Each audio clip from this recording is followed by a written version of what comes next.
therapist Kristen Jacobson. Hey everyone, I'm Kristen, the anxiety therapist, and today's topic was born out of personal experience. So I recently started seeing a specialist for my TMJ, which is when you have a lot of jaw pain and sometimes it can lock up. And so in working with her for essentially what is like physical therapy for your jaw, we talked a lot about breathing. And when we're breathing improperly, it puts a lot of strain on the muscles of the jaw, and that can contribute to more pain and more TMJ symptoms.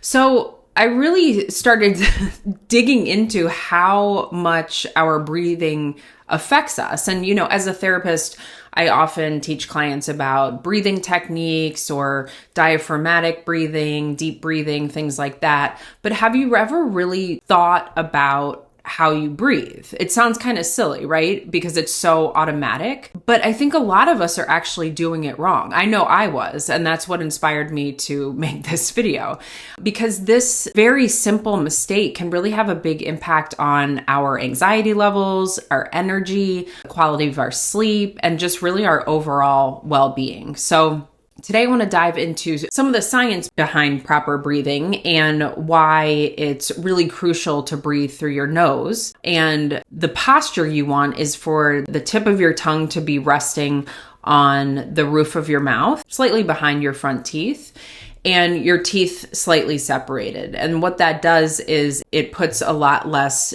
pressure on your jaw muscles that tend to get tight when we're stressed or anxious, because it's all connected, right? A lot of us hold our tension in our neck and upper back muscles, and that kind of pulls on our jaw muscles as well. So when we're breathing through our nose, we activate our diaphragm more effectively. And this is the sort of dome-shaped muscle at the base of your lungs that really plays a crucial role in breathing. So when we engage our diaphragm, this helps our lungs inflate more fully, and this allows us to take in more oxygen with each breath. And oxygen means better energy levels and improved brain function. So mouth breathing, on the other hand, tends to be a lot more shallow, and we're sort of only engaging the upper chest, and this leads to less efficient oxygen exchange. Breathing through the nose also helps regulate the balance of carbon dioxide and oxygen in our blood. And this balance is really essential for maintaining the right pH levels in our body. And this in turn affects our overall health and well-being. So when you breathe too quickly or through your mouth, you actually expel too much carbon dioxide, and this really disrupts the balance and can lead to symptoms like dizziness, shortness of breath, and anxiety. And dizziness and shortness of breath are two things that really show up during panic attacks. So you want to make sure that laying the groundwork of breathing correctly so that you can sort of mitigate some of those symptoms. So as I mentioned, you want the tip of your tongue on the roof of your mouth, just behind your front teeth, and you want your teeth slightly separated. And this helps to maintain the natural position of your jaw. And this posture really supports the airway, making it easier for air to flow smoothly through our nose and into our lungs. It also encourages that proper alignment of our head and neck, so it reduces that strain and tension in your muscles. So again, you know, we have our jaw muscles, our neck muscles, and our shoulder muscles, and they all sort of work in conjunction. And when we're in times of high stress or feeling super anxious, those can really get pretty tight. So how does breathing contribute to anxiety management? Anxiety is a big stressor for most of us, right? And one simple way to manage anxiety is through proper breathing. Because when we're anxious, we tend to take really rapid, shallow breaths. And this type of breathing can actually make anxiety worse by then triggering our body's stress response. So when we're breathing through our nose with the correct tongue and teeth posture, This helps to promote those slow, deep breaths that activate the parasympathetic nervous system, which is the branch of our nervous system that helps to calm everything down. And this can really counteract the stress response and help to calm us down. Research has shown that diaphragmatic breathing can significantly reduce cortisol levels. That's the hormone that's associated with stress. And so by practicing these deep, slow breaths, you can really lower your heart rate and your blood pressure. And this creates more of a sense of calm and relaxation.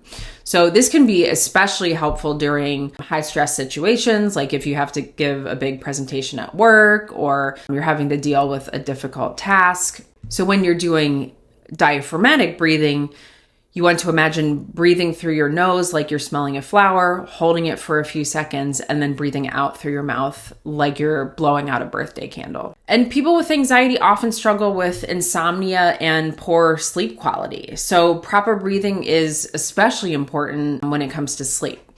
If you're a mouth breather at night, this can lead to snoring and sleep apnea and other conditions that really disrupt your sleep and leave you feeling tired and groggy the next day. But if you're breathing through your nose, you can improve the quality of your sleep, and then you're naturally waking up more refreshed because that nose breathing promotes better oxygen exchange and really keeps your airways open, reducing the likelihood of sleep disturbances. So there are a few products out there that can assist with nose breathing while you're asleep. Most of you are probably familiar with the Breathe Right strips. They sort of lay across the bridge of your nose and slightly pull your nostrils open. I also have a few friends who swear by mouth tape. So literally tape their mouth shut while they're breathing so that they don't even have the option of breathing through their mouth. And then my favorite is I have a nasal dilator. It's through a company called eBreathing, and you can grab a trial pack on Amazon for like $12. It gives you 3 different sizes to try. So I'm at the risk of embarrassing myself. I'm going to show you mine. So it's this little silicone contraption here, and I basically just insert it into my nose.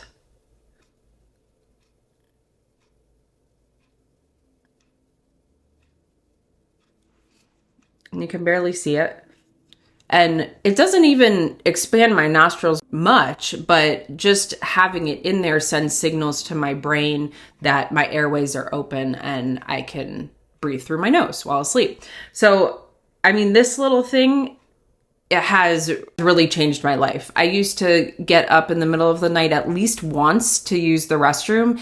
And since I started using this, maybe, 2 months ago, I'm sleeping through the night. So I would highly encourage that if you find yourself waking up in the middle of the night. And then breathing is really important for our energy levels, right? Have you ever noticed how taking a few deep breaths can make you feel more alert? That's because proper breathing increases oxygen flow to your brain and muscles. And so when we're breathing correctly, we're essentially giving our body that natural energy boost. And this is why athletes, this is timely because the Olympics are going on right now, but it's why athletes and fitness enthusiasts often focus on their breathing techniques to enhance performance. But, you don't have to be an athlete to reap the benefits. Just incorporating proper breathing into your daily routine can really help you maintain those higher energy levels throughout the day. So if you think of your body sort of like a car engine, when you provide it with the right fuel and maintain it properly, it's going to run smoothly and efficiently. And so proper breathing is kind of like giving your body that premium fuel. It ensures your organs and tissues get the oxygen they need to function optimally, and this helps you stay energized and focused, and in turn you just have more energy to dedicate to coping with anxiety. So it sort of comes full circle. The way you breathe also has a direct impact on your nervous system. That deep diaphragmatic breathing stimulates the vagus nerve, which runs from our brainstem to our abdomen and is sort of a key player in that parasympathetic nervous system I mentioned, the one that calms us down. And so activating the vagus nerve can really help reduce our heart rate, lower our blood pressure, and promote that physical sensation of relaxation. And this is why if you do yoga or practice meditation, they really place such a strong emphasis on breathing techniques. So, if you master proper breathing, you can better regulate your nervous system and in turn manage that stress and anxiety more effectively. And the vagus nerve also plays a role in reducing inflammation. Chronic inflammation is linked to a lot of health problems. I have a couple clients right now who struggle with rheumatoid arthritis, and inflammation is linked to other autoimmune diseases, depression, cancer. So by breathing properly and stimulating that vagus nerve, you can really help to keep that inflammation in check. So how do you make, I've talked a lot about proper breathing and all of the benefits that it has, but how do you make this a habit? Well, just like anything else, it takes practice. But the good news is that it's easy to incorporate into your daily life. And one helpful exercise is to check your posture and breathing whenever you see a particular color or number throughout your day. So for example, every time you see the color red, so if you're out and about and somebody's driving a red car or somebody's wearing a red shirt, you just kind of check yourself. How aligned is your posture? And then are your lips closed? Tongue is at the roof of your mouth, teeth are slightly separated, and you're breathing through your nose. You can also use a number. So maybe every time you see the number 7, like on a clock or a license plate, or if you're looking at something on your phone, whatever, you just want to check your posture and alignment and how you're breathing. Another technique is to set reminders on your phone or place sticky notes around your home or office. This is just like a little visual cue that can really help you to remember to check in with yourself and your breathing and make those adjustments as needed. And so over time, these small, consistent efforts will really help you develop good breathing habits, and it'll just become second nature. It'll become automatic. So I hope this was helpful. Let me know if you have any other tips or tricks that you use to make sure you're breathing properly. And, there's such a strong mind-body connection. So just think of breathing properly as another tool in your toolkit of how you can effectively manage anxiety. Thanks. I'll talk to you next week.